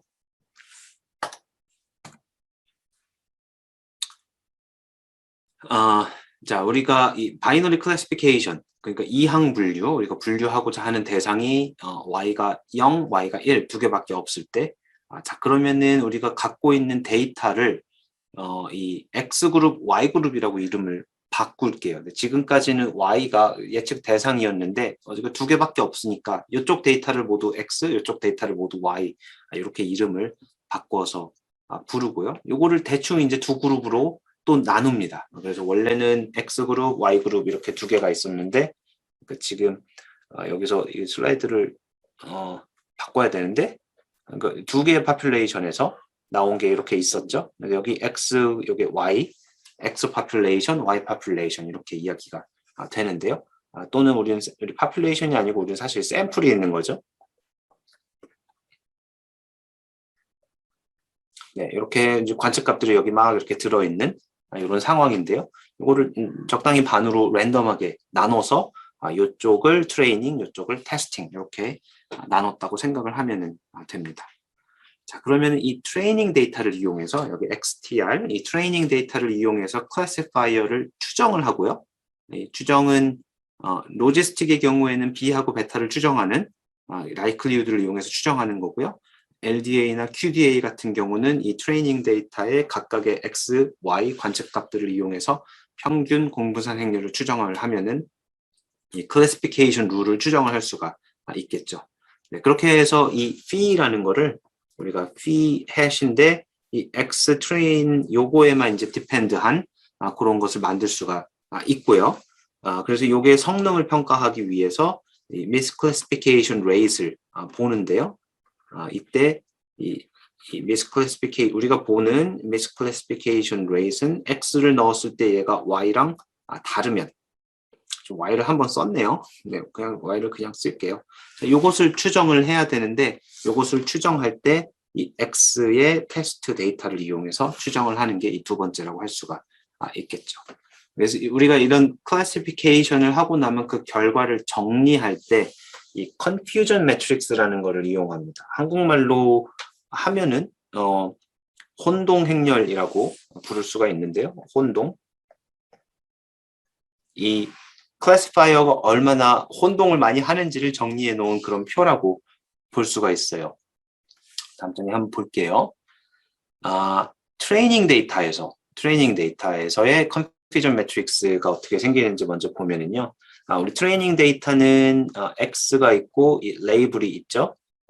내가 지금까지 Y라고 썼던 이 레이블이 있죠. 그래서 이것들을 이 레이블 I, 그래서 I는 1부터 뭐 N까지 이렇게 있는 요 쌍을 가지고서 우리가 이 클래시파이어를 만드는데요. 그러면 우리가 이 실제 레이블이 있기 때문에 트루 클래스가 무엇인지 알고 있어요. 그래서 이 각각에 대해서 트루 클래스가 무엇인지, 그 다음에 요 XI만 이용해서 이 레이블을 예측을 했을 때 얘가 클래스 1으로 예측이 되는지 클래스 2로 예측이 되는지를 알 수가 있죠. 그러면은 실제 요 레이블이 1인데 우리가 요 앞에 있는 X를 이용해서 이 클래시피케이션을 했더니 클래스 1으로 된 그 개수, 이거 숫자예요. 그 관측값의 개수를 이 행렬의 값으로 넣을 수가 있는 거죠. 그래서 이 네 가지 경우가 나오죠. 클래스 2인데 클래스 1으로 예측한 경우, 클래스 2인데 클래스 2로 맞게 예측한 경우, 근데 클래스 1인데 클래스 2로 잘못 예측한 경우, 이렇게 네 가지 경우가 나오게 됩니다. 자, 이때의 이 O 분류율은 우리가 앞에서 계속 이야기했던 그 O 분류율하고 다른 거예요. 요거는 우리가 여기서 이제 이런 식으로 이 전체 중에서 요 세모로 표현한 요 두 값이 이제 O 분류된 그 개수가 되죠. 우리 전체 트레이닝 데이터 중에서 O 분류한 개수가 트레이닝 misclassification rate이라고 하는데요. 자, 요거는 뭐랑 같냐면은 우리가 이 phi x가 y인 거를 우리가 추정을 하는데 잘못 추정을 한 거예요. 요거는 사실. 왜냐면은 이 phi hat이 이 데이터, 트레이닝 데이터에 디펜드하고 이 p도 트레이닝 데이터에 디펜드 하죠. 그래서 요것도 트레이닝, 요것도 트레이닝이니까 사실은 잘못 우리가 앞에서 얘기했던 그 제너럴라이제이션 에러의 추정값은 아니지만 또 의미가 있기 때문에 이것도 많이 봅니다. 그리고 테스팅 컨퓨전 매트릭스라는 거는요. 이번에는 우리가 이 fee는 그대로 두고요. 이번에는 이 트레이닝 데이터가 있었다면은 여기서는 이 테스트 데이터를 보고 있는 거예요. 테스트 데이터 똑같이 이제 이런 식으로 생겼겠죠. i는 1부터 n 테스트까지 이렇게 있는 데이터를 이용해서 이 테스트 데이터에도 역시 레이블이 다 있기 때문에 각각의 관측값에 대해서 실제가 클래스 1이었다면 그리고xi를 이용해서 테스트 데이터셋에 있는 xi를 이용해서 여기서 만든 요 fee 이 트레이닝으로 만든 클래시파이어가 어디로 분류를 하는지를 보고 각각의 이 개수를 계상을 해놓은 거라고 생각을 하면 될 것 같아요. 그래서 여기서도 마찬가지로 이 off diagonal에 있는 요 두 개수를 합하면은 이제 잘못 분류된 그런 비율이 나오기 때문에 이 testing misclassification rate를 계산을 할 수가 있습니다. 그래서 요거는요. 그래서 요 위에 거부터 좀 다시 쓰면은 요거는 그냥 이 p 해시인데 이거는 테스트에서 한 거고요. 요거는 트레이닝에서 한 거고 이렇게 된 거고요. 요거는 이제 제너럴라이제이션 에러의 그 근사한 값이다라고 생각을 할 수가 있고요. 자, 요거는 제너럴라이제이션 에러가 아니죠. 절대 아니죠. 요거는 요 두 가지를 좀 잘 구별을 하면은 됩니다. 네. 방금 얘기한 거를 그림으로 좀 보도록 할게요. 지금 보고 있는 그림은 아이리스 데이터, 피셔의 그 아이리스 꽃 중에서 벌시컬러하고 벌지니카를 이제 구분하는, 이제 판별하는 그런 분석인데요. 일단은 지금 어떻게 되죠? 네, 원래 이 전체 데이터는 이제 100개예요. 전체 데이터는 이제 100개의 전체 데이터가 여기 그려져 있고요. 이 전체 데이터를 이용해서 이 LDA로 클래시피케이션을 하면은 요 아래쪽은 빨간색, 요 위쪽은 초록색 이렇게 분류를 하게 되는데요. 이 전체 데이터 중에서 100개 중에서 50개의 트레이닝 데이터만을 뽑은 거예요. 왼쪽에 있는 건 점의 개수가 좀 줄었죠? 맞나요? 그런 것 같은데요. 네, 점의 개수가 좀 줄은 것 같고요. 그래서 이 50개 트레이닝 데이터만을 뽑은 거고요. 자, 그래서 이 트레이닝 데이터만을 이용해서 LDA로 다시 이 클래시피케이션 룰을 만든 그런 경우라고 볼 수가 있죠. 오른쪽은 지금 트레이닝 데이터만을 이용해서 만든 거고요. 자, 여기에 아까 트레이닝 데이터 50개를 뽑을 때 우리가 남겨뒀었던 나머지 50개가 지금 오른쪽에 붙어 있다라고 생각을 하면 될 것 같아요. 그래서 여기서 지금 이 구멍 난 요것들이 이제 트레이닝 데이터고요. 여기 이제 그 색깔이 꽉 칠해진 요게 이제 테스트가 되는 거고요. 자, 이럴 때의 컨퓨전 매트릭스는 요 룰은 이제 트레인으로 만든 룰이죠. 그래서 이 트레인으로 만든 룰을 이용해서 트레인 데이터가 얼마나 오분류가 되는지, 그 다음에 테스트 데이터가 얼마나 오분류가 되는지를 조사를 할 수가 있습니다. 자, 이 경우에는 트레이닝 데이터로 만든 혼동 행렬은 자, 이 경우에 그 딱 2개를 빼고 나머지를 전체를 다 분류를 잘 했어요. 다시 가서 한번 찾아볼게요. 그런 게 있었는지. 잘 안 보이는데 여러분 이거 확대를 할 수 있나요? 확대를 좀 하면은 여러분이 아마 볼 수 있을 것 같은데 자 확대를 굳이 이렇게까지 해야 되나 싶기도 하지만 얘가 지금 빨간색인데 저 초록색 영역으로 넘어갔죠 얘가. 네, 그 다음에 여기 하나 더 있어요. 여기 초록색 요거 얘네 둘이 아마 오분류가 된 걸로 그렇게 보이네요. 네, 그래서 그 두 개 하나씩 해서 오분율은 50분의 2가 되고요. 트레이닝 테스트 데이터에서는 오분류가 얼마나 됐는지 한번 보도록 할게요. 요 경우에요. 그냥 한번 보면은 또 이렇게 확장해서 보면은 자 테스트 데이터는 안에가 이제 꽉 찬 동그라미들이 테스트 데이터인데요. 얘는 오분류가 됐죠. 초록색에 넘어갔으니까. 얘도 오분류가 됐습니다.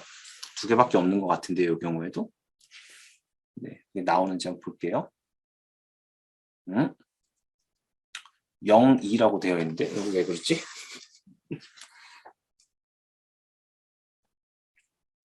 초록색이 어디 하나 더 있나요? 저 빨간색이 안 넘어간 걸로 보이고 계산을 잘못한 것 같아요. 네, 아무튼 이제 이 경우에는 내가 보기에 똑같이 1인 것 같은데 이제 테스트 미스클래시피케이션 레이트도 뭐 어쨌든 똑같이 이렇게 나오고 있어요. 지금 이 그림에 비교하면은 얘가 1이고 얘가 1인 뭐 그런 걸로 보이네요. 자, 아까도 지금 얘가 내가 만들었지만 별로 안 좋은 얘 같은데요. 이 트레이닝의 미스클래시피케이션 레이트가 테스팅의 미스클래시피케이션 레이트는 일반적으로는 달라요. 여기서 같게 나왔는데 일반적으로는 다르고요. 트레이닝 이 미스클래시피케이션 레이트는 사실 어떤 어떤 모집단에서 우리가 이 클래시파이어가 얼마나 잘 작동을 하는지에 대한 추정값은 아니에요. 이거는 아니고 테스팅 미스클래시피케이션 레이트이 곧 좋은 추정값이 되는 거예요. 이게 total probability of misclassification의 추정값이다라고 생각을 할 수 있는데요. 근데 이제 샘플 사이즈가 작기 때문에 이 경우에는 뭐 좋은 추정값이다라고 이야기를 할 수가 없죠. 네. 그래서 두 번째 방식으로 이렇게 무식하게 반으로 나누는 것 말고요. 그렇게 했을 때는 사실 두 가지 문제가 있는데 아까 얘기했듯이 이제 어떻게 나누느냐에 따라서 여기 슬라이드에 나와 있어요. 이거 보면서 얘기할게요. 어떻게 나누느냐에 따라서 이 레이트들이 다르게 나올 수가 있어요. 그러면 이 변동을 좀 줄이기 위해서 반으로 나누는 거를 반복을 하는데요. 반으로 나누는 것도 또 문제가 있어요. 우리가 갖고 있는 샘플은 예를 들어 100개인데 그럼 100개의 샘플로 만들 수 있는 클래시파이어의 성능은 샘플 사이즈가 훨씬 작은 50개의 데이터를 이용해서 만든 클래시파이어의 성능보다 더 좋아야겠죠. 그죠? 우리가 샘플 수가 많으면 많을수록 추정이 잘 되기 때문에 클래시파이어가 점점 더 좋아져야 되는데 100개를 가지고 만들 수 있는 클래시파이어의 성능을 보는데 지금 절반으로 잘라서 50개만 가지고 보고 있기 때문에 이 클래시파이어가 잘 작동되는지를 사실은 정확하게 파악하지 못하고 있죠. 그래서 보통 주어진 데이터에서 트레이닝 테스팅을 나눌 때 트레이닝을 조금 더 많이 하는 게 더 좋아요. 샘플 사이즈가 100이라면은 이 100개에 가까운 트레이닝 데이터 개수를 이용해야 이 100개를 이용해서 만들었을 때 클래시파이어의 성능을 파악할 수 있기 때문이죠. 그래서 이 두 가지 생각을 조합을 해서 우리가 여러 번 하는데요. 지금 예를 들면은 이렇게 지금 뭐 예를 들면 100개 중에서 80개를 이용해서 트레이닝을 하고요. 그러니까 이 부분이 이제 트레이닝이 되고요. 나머지 20개를 이용해서 테스트를 하는 이런 방법을 이용할 수가 있죠. 그리고 우리가 이제 이 트레이닝하고 테스팅을 어떻게 나누느냐에 따라서 오분율이 막 달라져요. 그래서 그거에 대한 그 분산을 좀 줄이기 위해서 요거를 좀 반복을 합니다.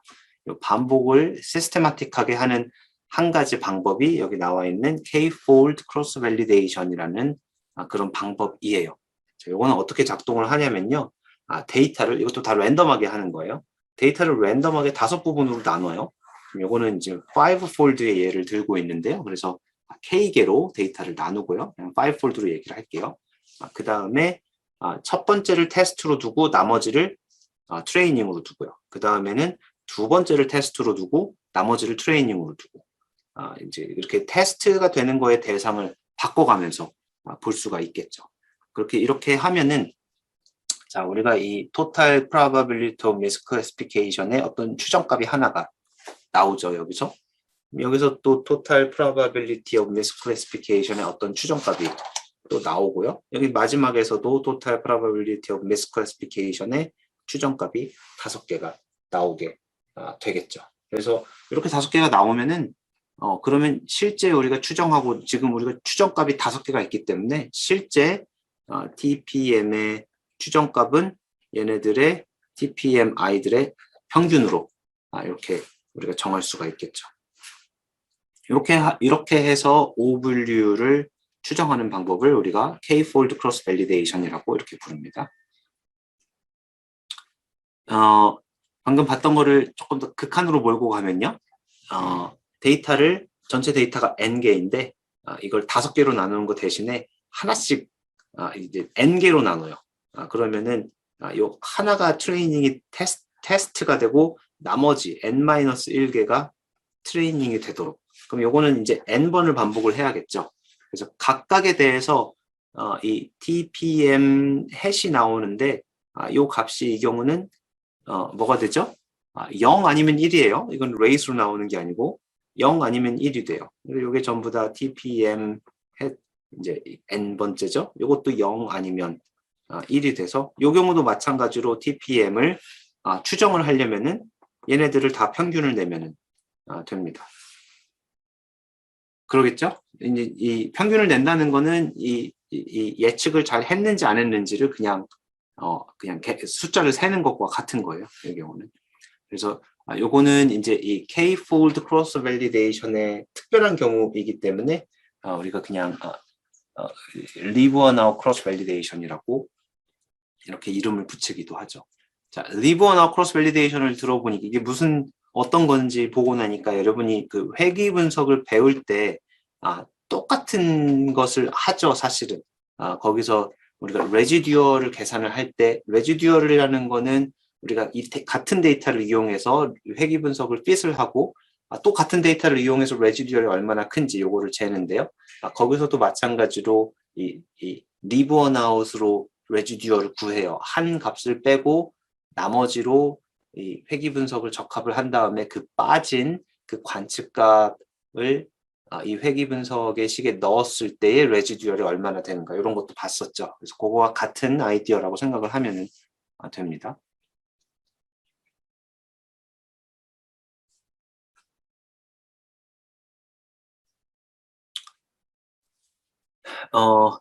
여기 길게 써놨는데 조금씩 읽으면서 이제 얘기를 할 건데 여기서 전체적으로 하고 있는 얘기는 이 K-fold cross validation을 하는데 이 K를 무엇으로 잡아야 되는가 그거에 대한 아이디어를 좀 얻기 위해서 이렇게 써놓은 거예요. 한번 볼게요. 이 K-fold cross validation에서 뭐를 보냐면요. 자, 예를 들어서 이 관측값이 5개만 있다고 할게요. 그냥 복잡하니까 이 V2, V3에서 V5까지 5fold cross validation을 할 때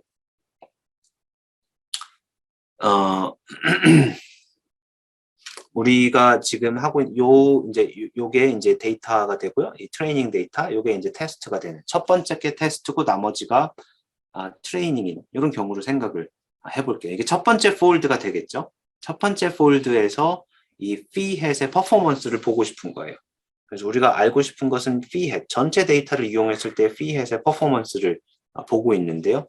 근데 우리는 사실은 이 첫 번째 거를 제외하고 나머지의 여기서의 이 D는 여기 표현 안 할게요. 이 D는 전체가 D예요. 전체가 D이고 이렇게 표현을 하는.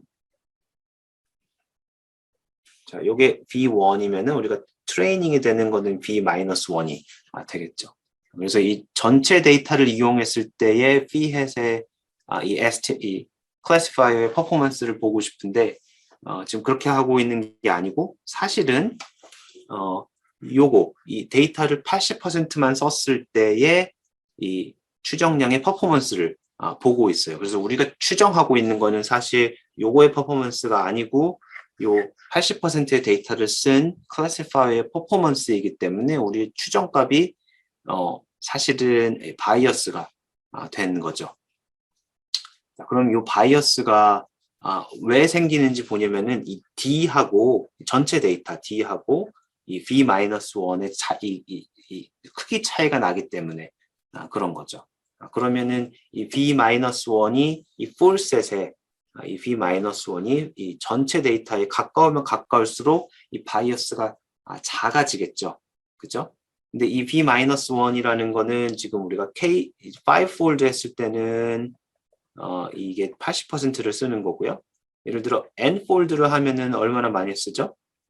이 전체 중에서 n-1 곱하기 100%, 그러니까 거의 뭐 90% 이상을 쓰고 있는 거여서 이 fold의 개수가 늘어날수록 바이어스가 작아진다 이렇게 생각을 할 수가 있습니다. 동시에 그럼 K를 크게만 하면 더 좋아지냐? 그러니까 리브 원 아웃을 하면 항상 좋으냐? 또 그렇지는 않아요. 그래서 예를 들어서 이 리브 원 아웃을 보면은요, 우리가 여러 번 반복해서 이 평균을 내는데요.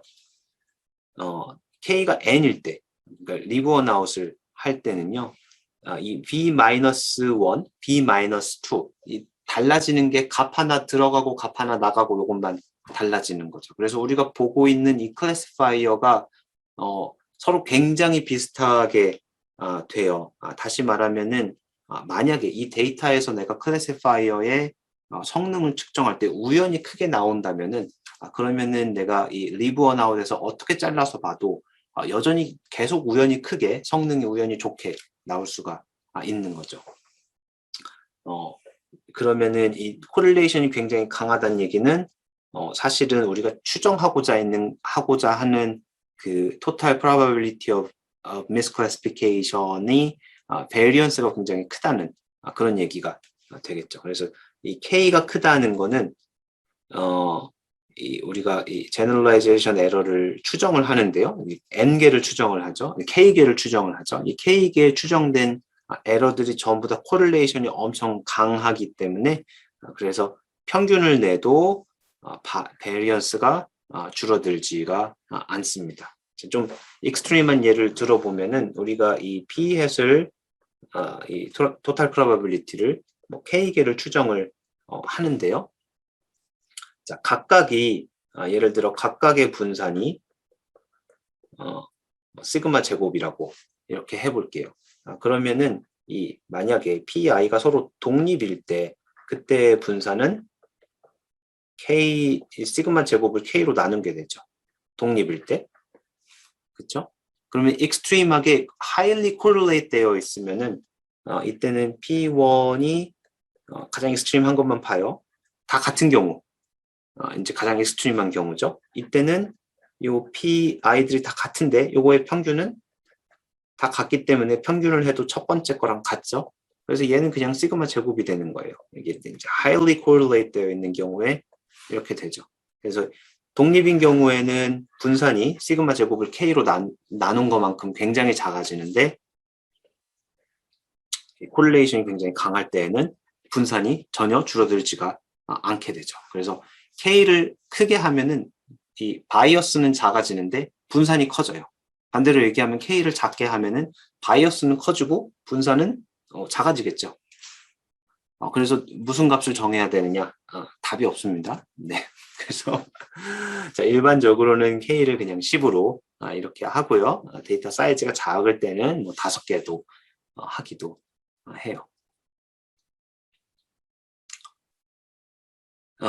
그 다음에 우리가 이 K-fold cross validation 할 때가 K-fold cross validation 할 때가 이제 leave one out cross validation 할 때랑 좀 다른데요. leave one out cross validation 하면 결과가 디터미니스틱하게 나와요. 데이터가 있으면은 데이터를 하나씩만 빼기 때문에 결과가 항상 고정돼서 나오고요. 자, K-fold는 데이터를 K가 5인 경우에 데이터를 5개로 나누는데 이 5개 나눌 때 랜덤니스가 들어가게 돼요. 그래서 K-fold cross validation의 결과는 역시 확실히 랜덤으로 나오게 되는 거죠. 그래서 가장 좋은 방법은요. 이제 n-fold cross validation을 하면은 분산이 너무 커져요. 근데 이 k-fold cross validation을 하면은 분산이 작아지는 대신에 바이어스가 조금 생기고 또한 랜덤니스가 들어가죠. 그래서 가장 좋은 방법은 이 k를 적당히 뭐 10이나 5로 적당히 잡고요. k-fold cross validation 하는 것을 자체를 많이 반복을 해서 그 랜덤니스를 없애주는 게 가장 좋은 방법이다 이렇게 생각을 할 수가 있습니다.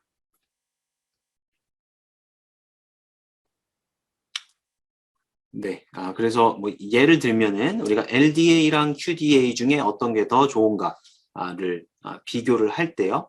방금 이야기했던 것처럼 데이터를 주어진 데이터를 tenfold cross validation을 이용해서 이 클래시피케이션의 O 분류를 추정을 할 수가 있는데요. 그렇게 해서 예를 들어서 LDA랑 QDA 중에 어떤 게 제너럴라이제이션 에러가 더 작은지를 보고 있는 그런 경우인데요. 지금 이 숫자가 이제 그 total probability of misclassification이 추정된 값이에요. 그래서 이 iris 데이터 같은 경우는 LDA가 더 이 misclassification rate이 작기 때문에 LDA가 QDA보다 좋다라고 이야기를 할 수가 있고요. 근데 LDA 가정이 아예 안 맞는 경우가 있었죠. 이 앞에서 봤던 example 4는 데이터가 도넛 모양으로 생겼던 거.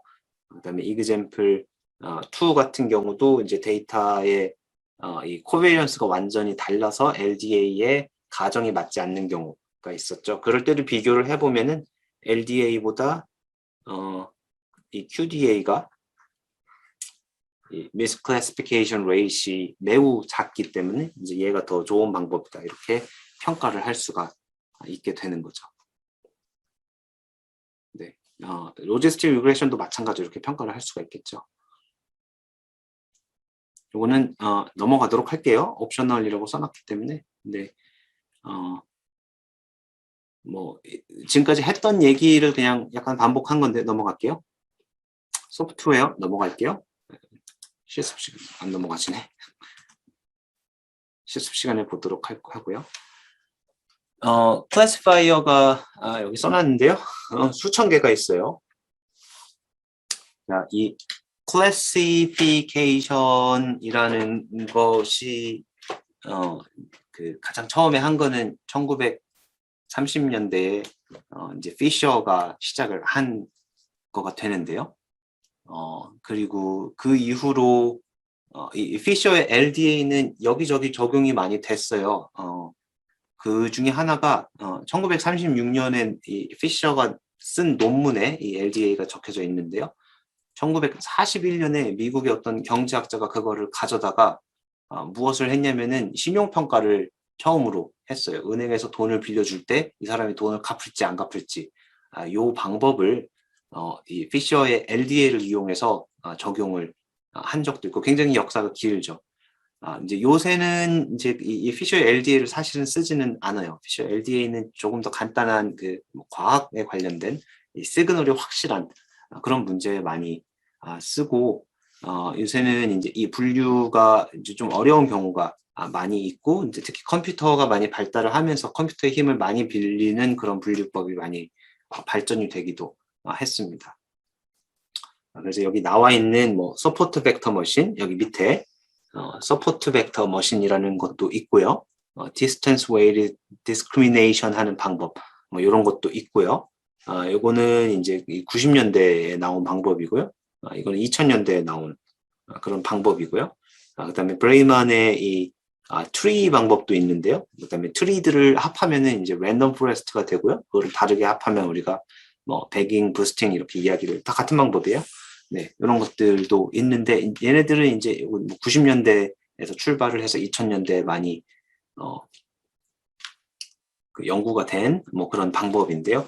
요것들을 우리는 보지는 않고요. 여러분이 데이터 마이닝 수업이나 뭐 이런 데 가면은 이런 것에 대해서 조금 배울 걸로 예상이 됩니다. 오늘은 몇 가지만 더 좀 보도록 할 건데 nearest centroid classifier랑 naive Bayes classifier 그다음에 k nearest neighbor classifier 이것들을 좀 보도록 할게요. 자, nearest centroid랑 naive Bayes는 굉장히 간단해요. 그러니까 두 그룹을 나눌 때 nearest centroid는 뭐냐면은 우리 두 그룹 데이터를 볼 때 뭐 이렇게 생긴 데이터 빨간색 요 파란색 데이터가 이렇게 있으면은 각각의 평균을 구해서요. 이 파란색 평균, 빨간색 평균을 이렇게 구한 다음에 어떤 점 X를 어디로 클래시파이 해야 되냐라고 할 때 가까운 점으로 둘 중에 이쪽이 더 가까우니 왼쪽에 있는 파란색으로 클래시파이를 하겠다라고 하는 것과 같습니다. 그래서 이거는 요 mean difference 벡터만 보고 중간을 딱 잘라서 이쪽은 파란색, 이쪽은 빨간색 이렇게 분류하는 그런 방법이라고 할 수가 있고요. 이것도 당연히 선형이죠. 그래서 이 x를 어떤 b, 요게 지금 b 벡터예요. 요 벡터가 이 b 벡터에 프로젝션을 해서 보는데 이 x2바 마이너스 x1바 민 디퍼런스 벡터를 이용을 한 거고요. 자, 우리가 이 LDA를 잠깐 기억을 되살려 보면은 LDA는 이거랑 굉장히 비슷하게 생겼는데 LDA에서의 이 B는 이 풀드 베리언스 인버스의 x2바 마이너스 x1바였어요. 그래서 이 nearest centroid classifier는 약간 LDA의 뭐 과거 버전이라고 볼 수가 있어요. 그러면 이 naive Bayes classifier라는 거는 이것도 이제 용어가 많이 나오니까 이야기를 할 수가 있는데요. naive Bayes classifier라는 거는 이 nearest centroid classifier가 이 LDA로 가는 도중에 이 naive가 무슨 뜻이죠? 이게 그 순진한 거죠. 얼마나 순진한 거냐면은 이 SP가 뭐죠? 분산 공분산 행렬이죠.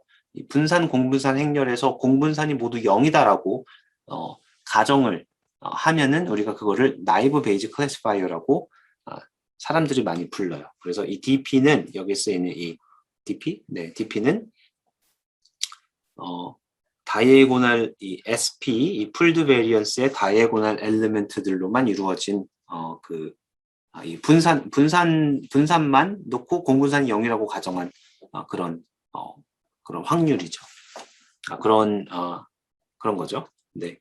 그래서 이름이 나는 사실 마음에 안 드는데 사람들이 많이 써요. 이거를 이게 나이브 베이지가 아니고 그냥 베이지면 무엇이냐라고 하면은 곧 베이지 클래시파이어 정규 분포를 가정했을 때의 베이지 클래시파이어의 추정값인 LDA가 그냥 뭐 베이지 클래시파이어라고 이름을 잘못 붙였죠. 그렇게 사람들이 부르고요. 나이브 베이지 클래시파이어는 이제 그 추정을 하다가 귀찮으니까 공분사는 추정을 안 한 게 나이브 베이지 클래시파이어다라고 사람들은 실제로 이렇게 부릅니다. 그래서 여러분이 이걸 보면은 별거 아니구나 이렇게 알고 있으면 될 것 같아요. 네, 그래서 아이리스 데이터에서의 분류가 어떻게 되는지를 보면은요, 지금 초록색 그룹, 빨간색 그룹에서 민 디퍼런스를 이용해서 딱 중간을 자른 그게 이제 민 디퍼런스 이 nearest centroid 방법이라고 볼 수가 있고요. naive Bayes LDA가 이 클래시피케이션이 어떻게 나오는지 보면 아까 얘기했듯이 가다 말았어요. 근데 LDA 쪽으로 가야 되는데 지금 가다 마른 게 naive Bayes 클래시파이어다. 이렇게 하고요. 이렇게 이야기를 하고요. 어떤 경우에는 LDA보다 naive Bayes 클래시파이어가 더 잘 되는 경우도 있어요. 그러니까 어떤 데이터 상황에서 어떤 모집단에서는 네. 그러니까 이 무시를 하는 게 더 좋은 경우가 있죠. 특히 언제 그러냐면은 추정이 너무 어려운 경우, 그럴 때는 그런 경우가 좀 있습니다. 네. 이건 뭐죠? 똑같은 것 같은데 두 개가 들어갔네요. 네, 그렇고요. 자, 그다음에 마지막으로 이야기할 거는 K nearest neighbor classifier라는 거예요. 굉장히 간단 한 그런 방법이에요. 먼저 이제 간단하게 좀 설명을 해볼게요. 자, K nearest neighbor classifier는 모델이 없어요. 모델도 없고 어떻게 그냥 데이터가 있으면은 데이터로부터 바로 클래시파이어가 바로 주어지는데요. 어떻게 클래시파이어를 하는지 보면은 이 X 스타라는 이런 이 점이 있는데요. 이 X 스타라는 관측값, 이 관측값에 가까운 그런 다른 이 데이터에 있는 관측값들을 찾아요. K개를 찾아요. K개에 가장 가까운 이웃을 찾는 거죠. 그러면은 이 K개의 관측값, 이 주변에 있는 이웃들을 보고 이 주변에 있는 이웃들이 어떤 레이블을 갖고 있는지를 보고 그 중에 이 다수결을 통해서 클래시파이를 하는 게 이 K nearest neighbor라고 생각을 하면 됩니다. 매우 간단하죠? 이거는 사용하기가 매우 간단하고요. 어떤 예에서는 뭐 잘 되고요. 이제 단점은 데이터셋을 그냥 다 갖고 있어야 모델도 없고 그냥 데이터셋 가지고 그냥 주변에 뭐가 있는지 보는 거기 때문에 데이터셋이 크면은 메모리가 많이 필요 하고요. 이 K라는 값은 어떻게 정하냐? 몇 개의 이웃을 봐야 되느냐? 요거는 아까 우리가 봤듯이 이 크로스 밸리데이티드 에러나 뭐 테스트 에러를 보고 이 미스클래시피케이션 레이트이 가장 작은 그런 K를 찾는 게 그 방법이라고 할 수가 있습니다. 그림을 좀 보면은요, 우리가 이 이거는 지금 이 세 개의 그룹을 나누는 예제를 보고 있는데요. 이웃을 하나만 봤을 때는 지금 굉장히 복잡해요. 지금 보면은 내가 만약에 여기를 보면은 one nearest neighbor를 보면 요 밑에 있는 요 초록색이 가장 가까운 이웃이잖아요. 그럼 얘는 초록색으로 요 위치는 초록색으로 분류가 되는 거예요. 예를 들어서 여기에 있는 얘가 노란색인지 초록색인지 파란색인지를 구별을 하고 싶으면은 여기 가장 가까운 이웃 얘 하나만을 딱 보고 노란색이네 그럼 노란색이 되는 겁니다. 자, 그런 식으로 모든 점에 대해서 하면 우리가 이렇게 결정 경계를 그릴 수가 있어요. 굉장히 복잡하죠. 그래서 이 one nearest neighbor는 굉장히 복잡하고요. 복잡하다는 거는 데이터가 조금만 바뀌면은 이 분류의 기준이 막 확확 바뀐다는 거예요. 그래서 분산이 엄청 큰 그런 방법이에요. 근데 이 이웃을 좀 많이 보면은 예를 들어서 내가 요 점을 클래시파이 하고 싶다라고 하면은 주변에 있는 이웃 요만큼 15명을 한 번에 보고요. 여기 보면은 이 옐로우가 둘이고요. 뭐 그린이 뭐 셋이고 뭐 나머지는 뭐 블루가 그러면 뭐 10개 정도 있나 보네요. 네, 그러면 다수결에 의해서 이건 파란색으로 분류를 하자라고 하는 그런 방법이 되겠죠. 그래서 이 one nearest neighbor에 비교하면은 15 nearest neighbor가 이 결정 경계가 조금 더 가깝다는 것을 우리가 알 수가 더 스무스하다는 것을 볼 수가 있어요. 이건 덜 복잡하고요. 분산이 조금 더 작은 방법이에요. 그래서 더 스무스하다라는 이야기를 할 수가 있고요. 이제 이게 왜 잘 되는지 이 방법이 너무너무 간단한 방법이잖아요. 근데 이게 왜 잘 되는지를 좀 생각을 해보면요. 지금까지 우리가 로지스틱 리그레션이라든지 다른 것을 생각을 할 때 다 이 확률을 추정하는 과정이었어요. 네, 그리고 이 확률을 추정한 다음에 이 확률이 2분의 1보다 크면은 그러면 1로 추정하는 그런 방법을 이용을 했었죠. K nearest neighbor도 기본적으로 같은 방법이에요. 이 확률을 추정을 하는데 이 주어진 X에서 주변에 있는 K개의 주변에 있는 레이블의 값을 봐서 이 중에 이 K라는 이 Y가 1이라는 이 레이블이 몇 개나 있는지 그것의 비율로 이 확률을 추정을 하는 거죠. 여기 뭐 복잡하게 써져 있는데요. 그래서 이 K가 클 때는 K가 클 때랑 작은 것을 이제 비교를 하는 건데, 그래서 기본적으로 첫 번째는 이 확률을 추정하는 이 베이즈 룰을 추정하는 방법 중에 하나다라는 거고요. K가 1일 때는 이제 분산이 큰 대신에 바이어스가 적고요. K가 클 때는 반대로 분산은 작은데 바이어스는 더 큰 그런 방법이 됩니다. 네.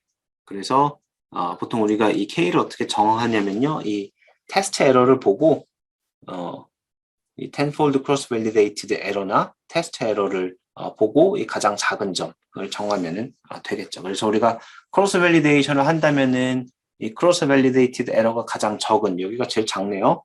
네, 이제 20개 정도의 이웃을 보게 되는 거고요. 여기서의 테스트 에러는 지금 이 데이터를 아예 따로 떼어놓고 계산을 한 것 같네요. 이 테스트 에러를 본다면은 이제 이 7개 정도의 이 이웃을 보고 이 분류를 할 수가 있겠죠. 생각보다 시간을 많이 썼네요. 그래서 이 K nearest neighbor는 이제 장점이 분명하고요. 지금 여기 보고 있는 이런 분류 같은 경우는 우리가 봤던 LDA나 QDA나 로지스틱 리그레션으로는 잘 분류를 할 수가 없어요. 지금 보면은 알겠지만 이 노란색이 요만큼 있고 여기도 있고요. 파란색은 막 이렇게 있다가 지금 데이터가 이렇게 돼 있죠. 그래서 내가 이거를 로지스틱 리그레션이나 QDA나 LDA로, 그러니까 이 선형 분류나 2차 분류로 나누려면 어떻게 해도 제대로 될 수가 없어요. 2차로 하면은 지금 이쪽이 분류가 안 되고요. 1차로 하면은 이런 애들이 또 분류가 안 되고. 그래서 로지스틱이나 LDA로는 QDA로는 잘 분류를 할 수 없는 그런 복잡한 문제의 경우에 이 nearest neighbor의 방법이 상당히 잘 되는 그런 경우가 있습니다. 데이터가 무지무지하게 많을 때 잘 돼요, 사실은. 그래서 가장 기본적인 방법 중에 하나다라고 이렇게 생각을 하면 됩니다. 자, 마지막에 요거는 뭐 여러분 거기서 보도록 하고요. K nearest neighbor가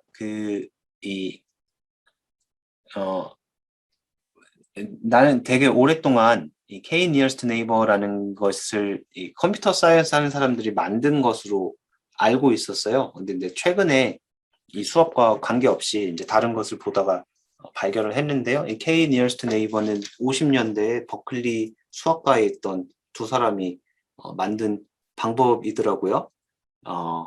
이 사람들 이름이 기억이 안 나는데 한 사람은 그 허치스라는 사람이고요.